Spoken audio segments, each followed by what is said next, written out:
right, it is 5 o'clock, so we will get started.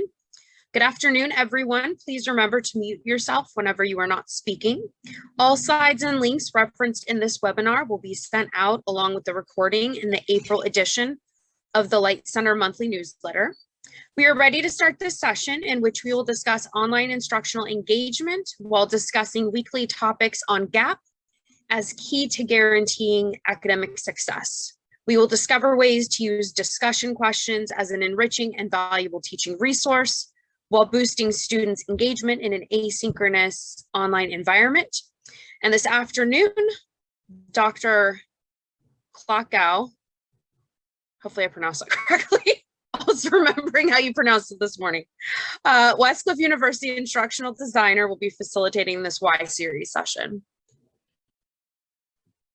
Thank you so much, Mary, and I apologize. I'm hoping we don't have background noise. We'll see how it goes. We've had severe windstorms, and I think a couple trees are down. So anyway, welcome everyone. And you were close. It's clock with an O, clock O.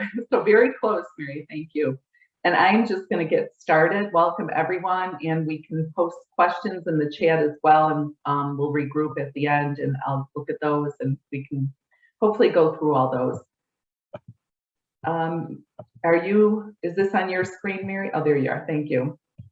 Okay, so today our learning objectives are to identify the research regarding the use of DQs, explore the traditional use of DQs, examine how to utilize DQs beyond the traditional use, and investigate DQ community development. And I just want to introduce myself and kind of give you a little bit of my background so you understand my perspective and where I'm coming from. I am an instructional designer, and I also consider myself a SME as well. I've done both. I actually got my PhD when instructional design was just being born and wasn't really defined yet. There was some confusion. Is it technical? Is it pedagogy? And at that time when it first came out, there wasn't a lot of pedagogical consideration, and it's really evolved quite nicely. My PhD is in CNI. And I was at Sierra Nevada College, where I actually built single-handedly an entire master's degree. If you ever want to test your mental and emotional endurance, I suggest you build an entire master's degree after the provost tells you they've already sold it. And it's a fabulous experience to find out how much the human brain can handle at one time.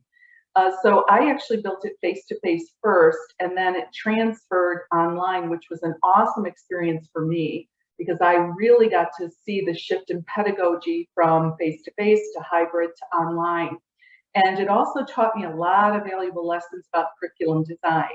Design can look wonderful on paper, it's magical, oh, butterflies are singing, and then you implement it and it ends up sometimes going in a direction you never expected.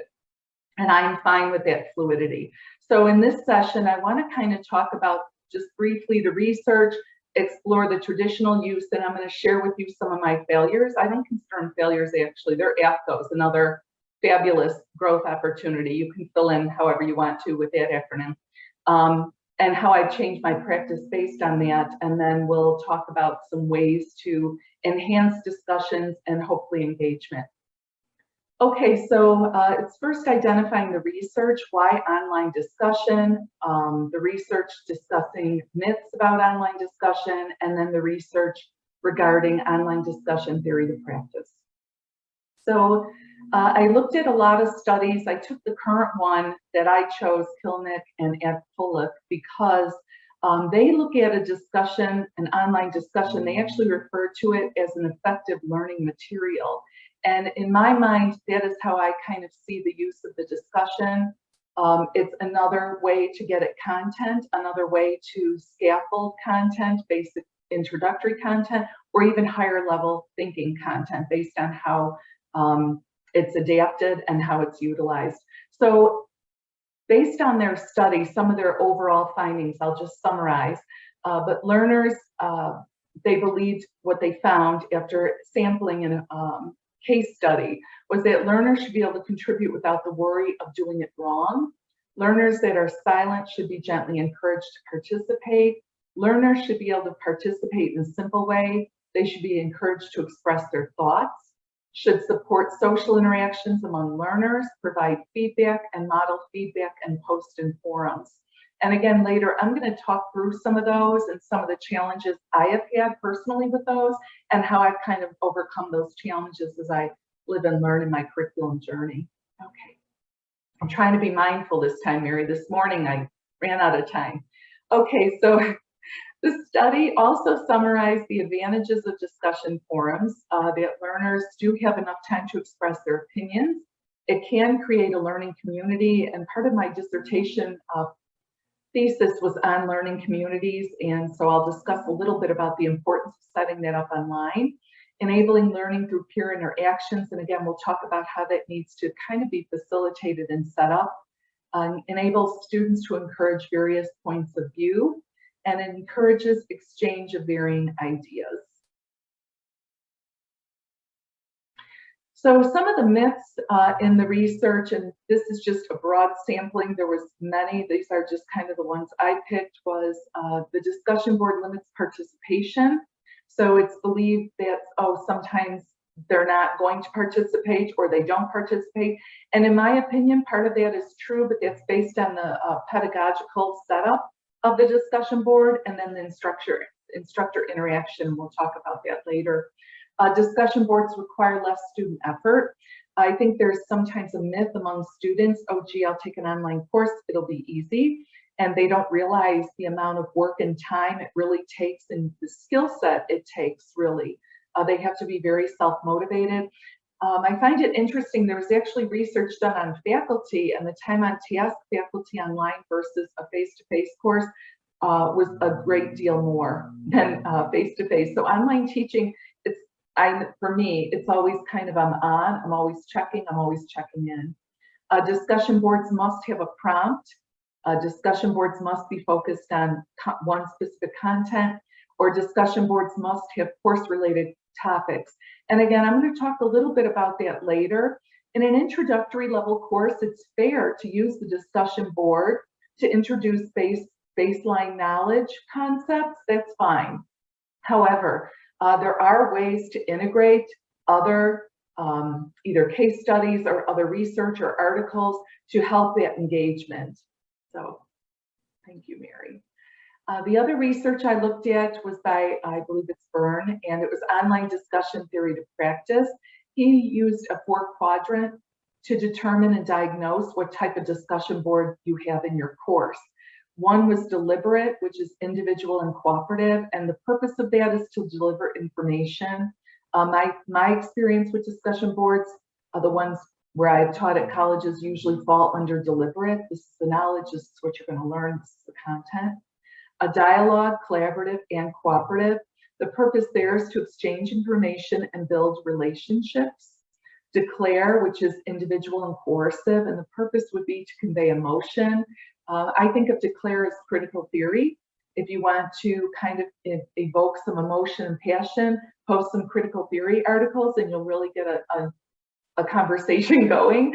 And then debate, which is collaborative and coercive, and the purpose of that would be to argue. And I think it's good to model for students healthy debate, healthy argument, and healthy conflict. I think oftentimes students miss out on that experience. I think it's important they understand that debate is a good thing and it's welcome and it's good to support it in research.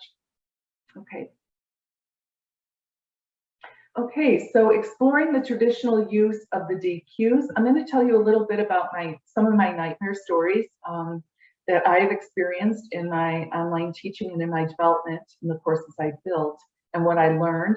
The traditional use of discussion, which is usually recite, regurgitate, and repeat, and then how you can kind of also repeating it at introductory levels, and then we'll look at how you might be able to tailor that a little bit in your own courses. Okay, so I broke my experience down into 3 aspects. First, what I had planned in the discussion board practice, what I witnessed during the discussion boards, what my students were experiencing in those courses, and then what I took away. So I find sometimes good teaching occurs backwards. It's after the fact when I reflect, and then it's like, oh yeah, that worked. Oh no, that didn't work. Oh gee, I have to change this. So the first discussions I had designed in our MED was leader-led discussions. And I thought this will be a fabulous idea. The core courses of that program were in leadership and leadership theory and organizational management. So I thought, great, let the students run those discussions. It'll be fabulous. So those courses were pre-written. All the discussions in those courses were leader-led. They had a simple, instructions of, you will be leading this discussion this week. Okay, so our courses, as you know, for ours, when they create a master shell and then they push them out, you can't change them, it's done. That's how it was at Sierra Nevada. Once those are pushed out, they're done. So those courses went out, and about 11 o'clock at night that night, I happen to hear all these dings on my email, and I look, and there's kind of a small little anxiety-ridden group going online saying, we don't know what to do, who's leading the discussion, what's going on here. And it really started to evolve quickly, and students were panicking. Okay. What I realized was, in that experience, I did not plan for organizational management. So for me, online teaching and anything I do online requires organizational management, instructional management, and content management. Those are kind of, in my mind, the three branches. The organizational management is, how are students going to navigate this task and have scaffold the directions or modeling or whatever they need appropriately to be successful with that task? I did not do that. I just assumed, oh, they're administrators, they're going into leadership, they're furthering their degrees. I'm sure they're used to speaking in front of many people. They'll just go with this task and do fabulous. That is not what occurred. And if you know anything about online, once one starts griping, it all kind of started snowballing, and I had like a little mutiny going. I'm like, oh my God. So, and this was our first launch, of course. So I'm like, oh, okay. So what I did, besides not sleeping, because of course, you know, that stuff keeps me up all night. So I thought, okay, what I'm going to do is I quickly posted in each discussion, hold off on leader-led for right now. We're going to set up some team Zoom meetings. And between the time I did that and did the Zoom meeting with the team, I organized what leader-led discussion looked like, step by step. And then I modeled for it by teaching them how to do a leader-led discussion by those components. Okay, next week it went fabulous. They took it up, it was fine. Okay, so my takeaway from that was, instructional design, or what you're planning in those discussions, needs organizational management. That's the lesson I learned with that. Leader-led isn't necessarily a bad idea. It was actually lacking in organizational management. I made the assumption, hey, they're leaders in schools, they'll do this. I need to make sure that I'm scaffolding the knowledge students need to be successful. Okay. The next one was share your story discussion. So this was admin leadership specific classes. These were building principals and superintendents in our district. And our district is a big district, but when I first moved here, they said it's a big district, but it's a small town mentality, meaning everybody knows everybody. Okay, so I thought, oh, it'll be fabulous. They can share their school stories and I'll build community. Oh my gosh. Well, I didn't put any norms in there or any modeling in there, or what might be appropriate or not appropriate online. The next thing I know, it's like Johnny Q, blah, blah, blah. Oh man. Okay, so I'm like, oh, shut this down. Okay. So I noticed, okay, there's no instructional management in there. There's no structure. And what that taught me was, when I want others to open themselves up and be vulnerable and share, which I think is a powerful learning tool, I think we can learn a lot from each other, there needs to be some norms and guidelines set. So I had gone back in those discussions and worked with each group to set norms. In other words, confidentiality and anonymity, and then also setting a rubric up of, okay, these are the criteria you're following when you're sharing a story, correlated to our course content, okay? So again, I looked at that as, okay, instructional management. The third one I'll share with you was my critical peer editing. I created a lit review course. It was our TLDR 599. And I thought, oh, well, they're, master degree, they can write. Okay, so they posted one little blurb of their writing. And I happened to look in the discussion board because it seemed like it was moving awfully quickly where they were getting these done. And all I'm seeing is, good job, Jane, great writing, Joe. And I'm like, oh my gosh. And I opened the writing and, I'm like on tears, like, oh, the APA. Okay. Well, what that taught me was good writing is a very scaffold skill. And to edit good writing really takes modeling and practice.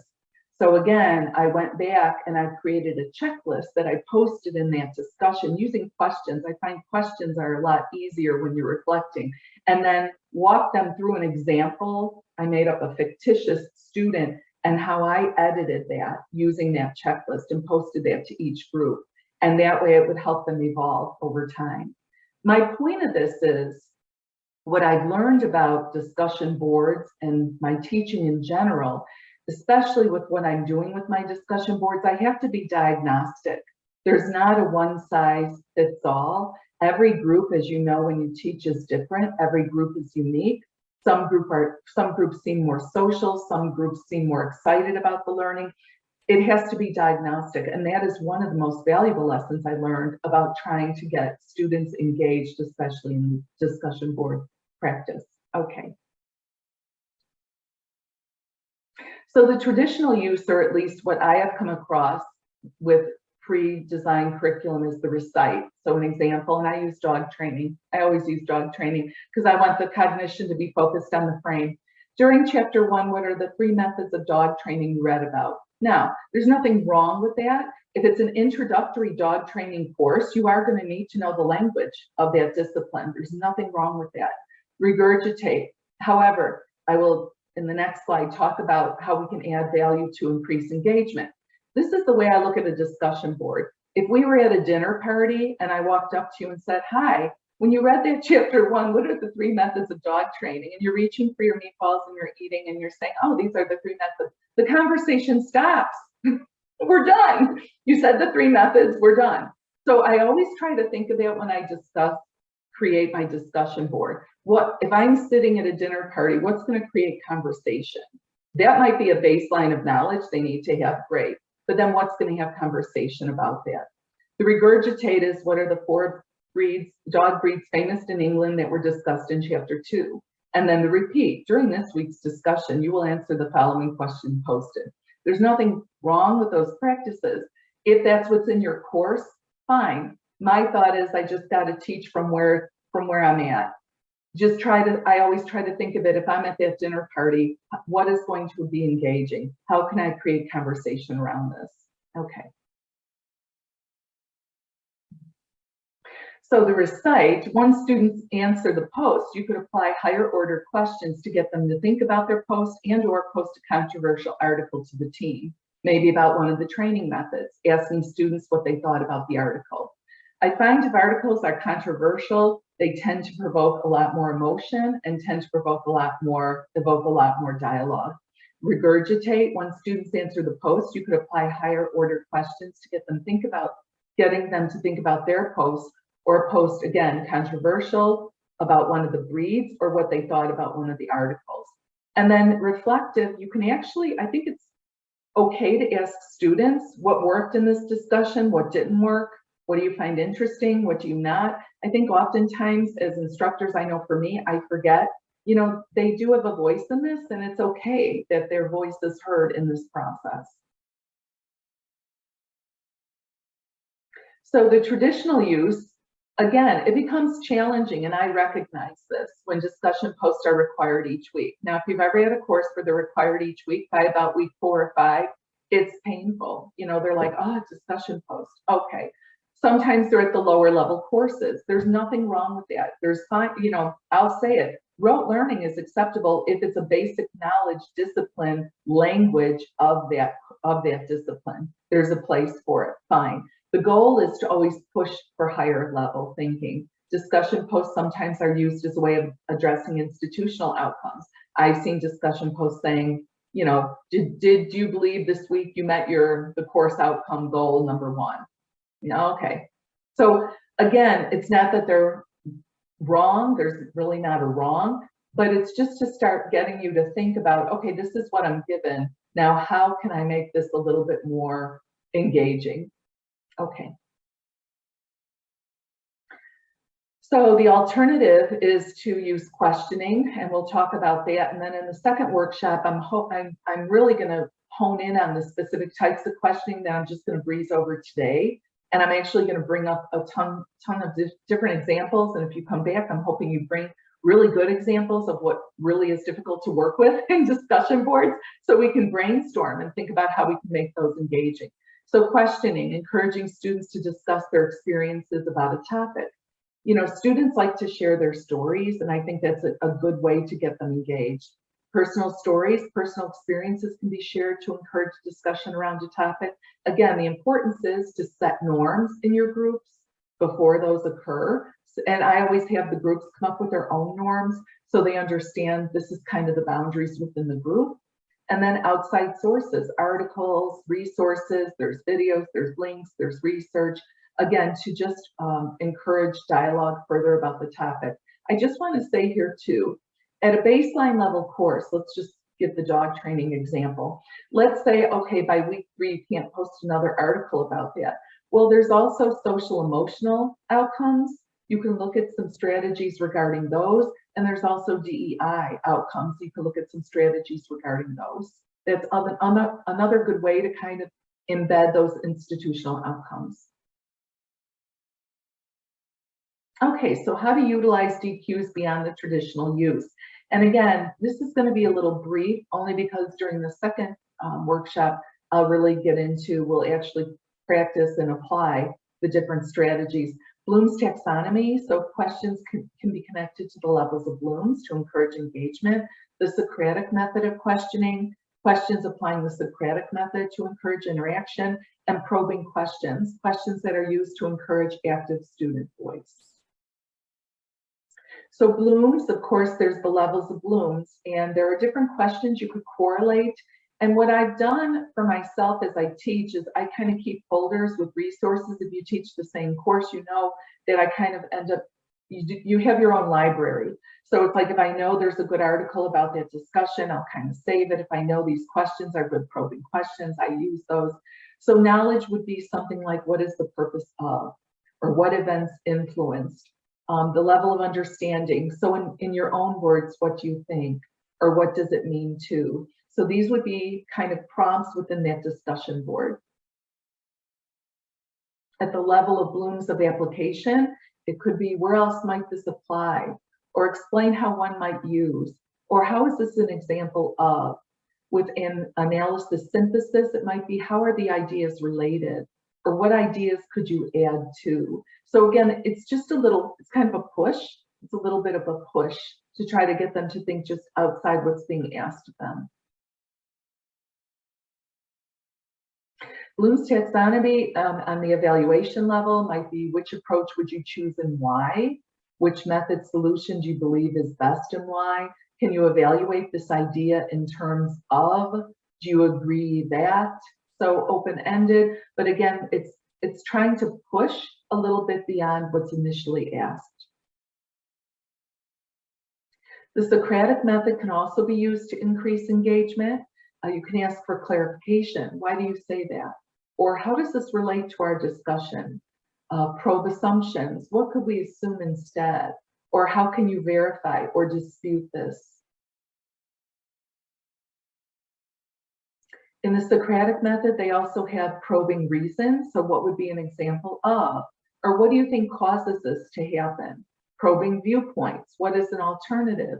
What would you explain why this is necessary? So if I'm just thinking in terms of that dog training, right? The 3 training methods, you could apply actually several different levels to that. Probing implications. What generalizations can you make? What are the consequences of? And again, questions about the question. How does this apply to everyday life? What was the point of this question? Again, just going back to that simplistic dog training, you might be thinking, well, you know, how does this apply to everyday life?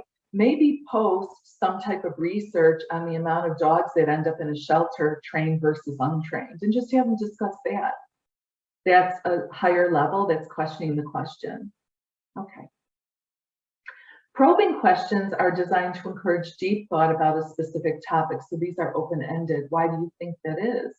What sort of impact might that have? Do you feel that this is right? What does this remind you of? What might be your prediction?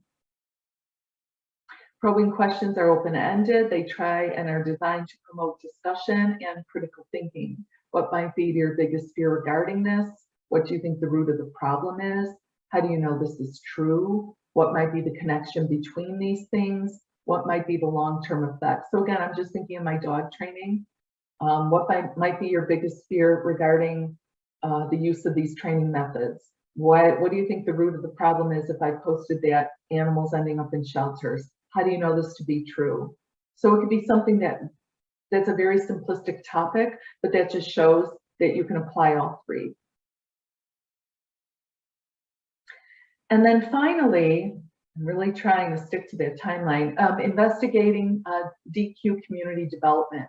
So the other thing I believe that's very important for the discussion forum is having a sense of community online. And I have found, for me, it's important that students have guidelines and checklists and modeling to understand what the purpose of discussion is and what the purpose of the discussion board is. For me, so oftentimes I have found students look at the discussion board like it's just another task to answer. Okay, I answered 3 methods, we're done. Really, ideally, the discussion board is a way to engage ideas and to learn about the perspectives of others. So one of the guidelines I like to use is the setting the Netiquette rules. I don't like to call them rules. I just Netiquette norms. I like to have kind of an overall course Netiquette that in the first Zoom meeting we do. So when I teach online, I actually incorporate the first week we do a Zoom meeting. That is the best hour I could spend in my whole semester, because it's amazing that students really then kind of are more, I have found, relational and a lot more open. They don't see me as just someone behind a screen. They've actually talked to me. We kind of talk through the syllabi a little bit. And at that point, we set the Netiquette for the entire course. During groups, when groups start, I meet with each team. That's like a quick 30-minute for them to set their team norms. I just think that's very important. It really kind of sets the stage for, this is a course. We do want you to participate. We care about what you think. I am actively engaged with what you want, or what I'm here for you. And I have found that's made a big difference. Okay. The other thing I use, I know each course for the discussion does have a rubric. Great. I also like to have students self-evaluate. As you know, a lot of students, it's good job, John, love that post, Jane. I couldn't agree with you more. And I really want them to kind of push to go beyond that. When I meet with them as a group, we talk through that and I model that for them. And then I put together usually some type of checklist that'll be posted in the discussion that they use as a self-reflective tool. You can even have them evaluate peer-to-peer. If you want to go that route, that's fine too. I like to do self-reflect just because I want them to really start thinking about if they're contributing to that kind of community in their group online. And I think that's it. I made it. I made it, Mary. Okay. Oh, good. Questions and answers. So for the next 15 minutes, we have allocated for Q&A essentially. So you can ask your questions in the chat. You can ask them out loud, and then Dr. Klocko will. That's okay. It's easier. See the W, and I'm like, oh. I know I should have been born a Smith or a Jones, or yes, I know. Dr. Klocko will answer to the best of her ability. And I think, I don't know, are there any in the chat? I did not see any in the chat so far. Oh, thank you. Or if you have any dilemmas with your current discussions and you want to talk those through, I'm here. Dr. Klocko, I actually have 2 questions. Wonderful. Yes, I was wondering in the DQs, so with discussion questions, number 1 question, what is your opinion? Is it pedagogically sound to reply to all students? And number 2, do we base our, do you think it's a good idea to base our grades on the number of posts and not the weight of the discussion or the thoughts offered by the students? Wonderful questions, really well thought out, thank you. The first question, I will give you my pedagogical view on replying to all. I have done both practices. So when we first built the MED, that was kind of their vision, was the reply all, okay? So that's what we did. And at the end of those courses, you do a course survey, and then we also did a program survey to triangulate. And we also did some focus groups because it was a pilot, it was a baby at first, it ran several years, but that first year. And what we found from that data collected from those focus groups and from those surveys was students felt burnt out, and so did the instructors, the faculty teaching for me. At that time, I think I had 35 or 40 faculty under me at that point. They felt like it was becoming more cumbersome, almost like a chore. Okay, so my opinion pedagogically, I think it's valuable to respond to those students that really seem to need either clarification, need either support for their ideas, or need their ideas challenged. Now, I don't mean challenged in a negative way, like, what the heck did you post? I mean, oops. I mean challenged like, if you see they're maybe going in a direction that the theory doesn't support, because students get very confused sometimes with theory and understanding theoretical underpinnings of things. If you see they're kind of going in a direction of a concept that, it's not really the direction, if they're going to master this concept, that to me is one of those areas that I would try to kind of push a little bit, but push in a positive way. Why do you think that? What is your view on that? Here's an article I found that's actually not saying that. What do you think of this? Right? So my opinion is I don't necessarily believe in the reply all. However, it depends. So I'm going to give you another example.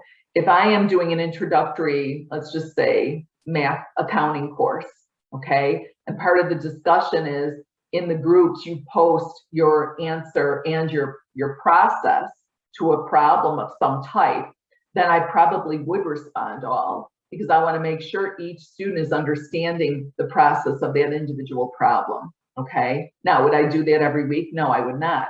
Hopefully, I'm going to bump that task up and they're going to be doing their calculations to a corporation problem. So now they're choosing what calculation they're going to use given a specific scenario. You see what I'm saying? So I would say I always look back at what is the purpose of my course, the course outcomes. And then my second question to myself is, does this add value to the learning? I always try, I had instructional purists when I was building the MED, and I would put in all these materials and they would say, Jeannie, does that add value? And I'm like, well, I really like it. No, does it add value, right? So I'm very kind of purist in that, because I can over-inundate with all these sources, all this feedback, and then it kind of shuts down the learner cognitively. So that would be my answer to that. The grades on the number of posts, for me, when we launched the MED, we did that, 10 posts, 3 responses. It was very systematized. I think part of it was the security of, okay, they're going to show up and participate. It's a new program. You're new, you're just kind of launching. It's like, we'll see where this goes. However, again, given that data we collected over time with those groups, we found that it was becoming redundant where those were meaningless. So a couple of things we did. One, we changed the discussion groups all the time. So we let them build cohesion to a point that it needed to be. And then we'd switch it when a new batch of concepts was coming in, right? You know what I'm saying? And then the other thing was we required a blanket number for the course versus the week. Okay, so for example, because this is the other thing, they were working adults, they have families, they have lives, kids get sick. I think it's fair to model that flexibility. my opinion, I would rather have a post every second, every other week that was really meaningful than a post every week that was redundant. But again, I would say it's also based on the content. If the content is baseline, like the process of, baseline knowledge or the process of the accounting or something very baseline that you may have to make sure they all understand, to me, that post serves as a quick evaluation. Yes, they got it. Yes, yes. So let's say I was doing organizational theory of business management, right? And I posted 3 case studies and they knew of 5 theories. I would make all of them post which theory they're applying, because I want to make sure they understand which theory is appropriate for that particular case study. Does that help? Oh, it does. It does. Oh, Yes. thank you you very much. Thanks for your question. Thank you.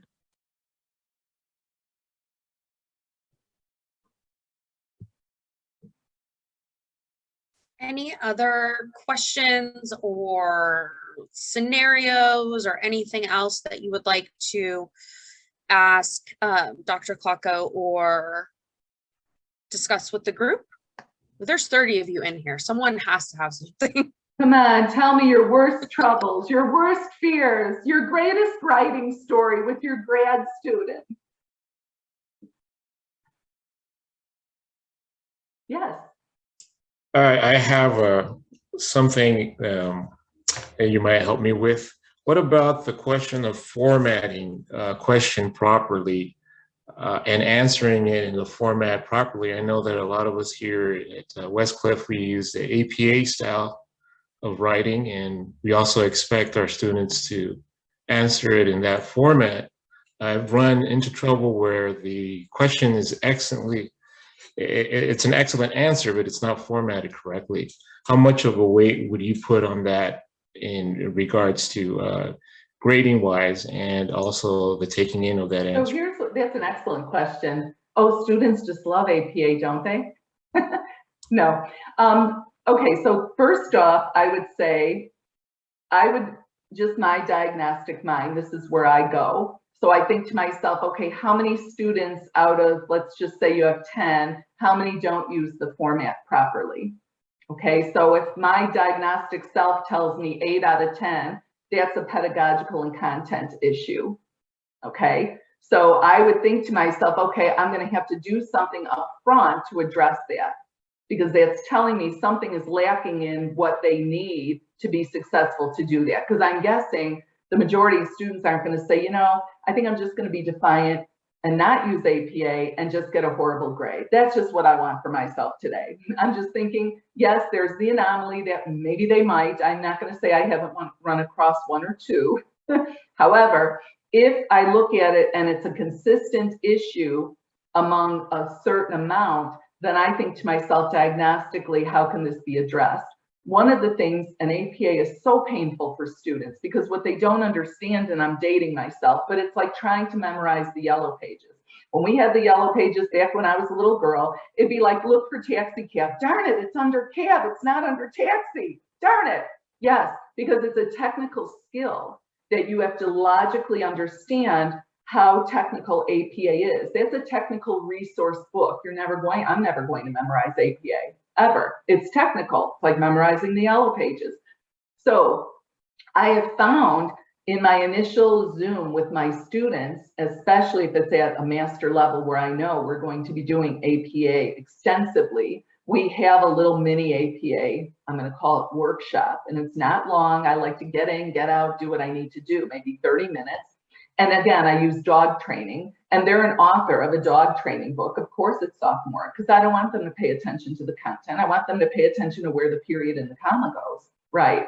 So I model for them what that looks like, what that post of my dog training looks like, and then I post that example in their first week's discussion so they understand that it's a technical skill. And I share with them, I do not have APA memorized, and they're kind of like, oh, she admitted it. Yes, it's a technical skill.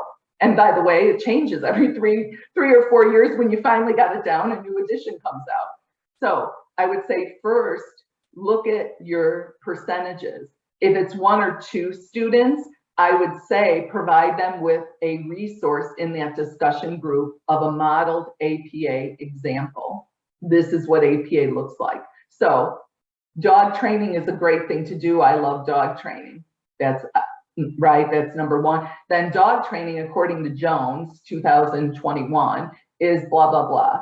I would model that. If it's only 1 or 2 students, I would privately send them those resources to see if that'll help kind of push that limit. The other thing I do, and this is just what I do when you asked about the grading, I'm going to assume that, Mary, you can tell me if I'm wrong, but I'm assuming that the rubrics have some type of weighted APA in there for the posts. Is that correct? Yes. Yeah, so what I would say is, and I'm a golfer, so I tell students that in golf, we have what's known as a mulligan. The mulligan is where you have a really, really crappy shot, and you don't want to face the fact that it was a really, really crappy shot. So you get to take this wonderful thing called a mulligan. I actually give my students a mulligan. And I would tell them, dear John, based on your post this week with the APA, right? And I would edit it for him. I'd say, normally your post would have gotten this percentage, and it would be an abominable percentage because it wouldn't, right, adhere to it. I would say then, but you know, I really want you to be successful, so I'm giving you a mulligan. Next week, I know that your post is going to adhere to this because I'm sure you want to be successful in our course. I'm so excited to read your APA next week. So that's kind of my 2-pronged approach. Are there going to be students that maybe never will adhere to APA? I can't say that. I can't promise you there won't be. But my finding has been the majority of students do want to be successful. I think the frustration for them with APA and graduate academic writing in general is they don't understand the way academic writing looks, and they don't understand the way academic writing sounds. If you notice in academic writing, a lot of times it's like they're talking to you. It's like, what is this? This is not academic writing, because they don't understand that distinction. So I provide a lot of model examples. I use dog training only because I'm always like training one of my dogs. So it's a sophomoric way to get them to still get the skill without copying exactly what I've done. They're not going to copy dog training for their posts, but yet they can apply that skill. Does that help answer that question? And thank you, by the way. Okay, we have a few minutes left. Any other questions or comments?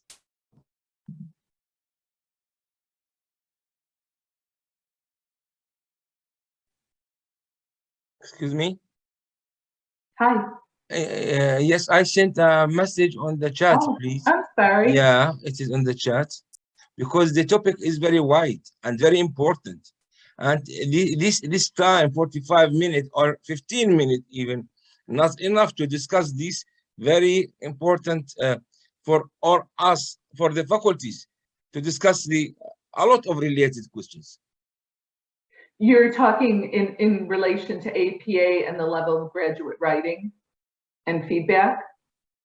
For everything, the discussion questions, everything in this regard.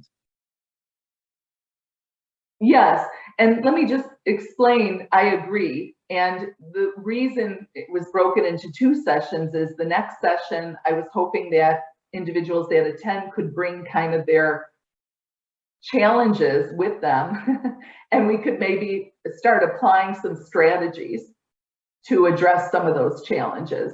But you're correct, there's a myriad of challenges that go along with online teaching. APA is just one small aspect of that besides the discussion, engagement. I have only provided kind of a sampler of some of the things to get started. I would say for myself, I always pick my top 3 and think to myself, what are my 3 top irritants with my online teaching right now? Okay, it's the APA, it's the discussion, and it's whatever. And then those are kind of the areas I focus on to try to change one of those during the semester when I'm teaching.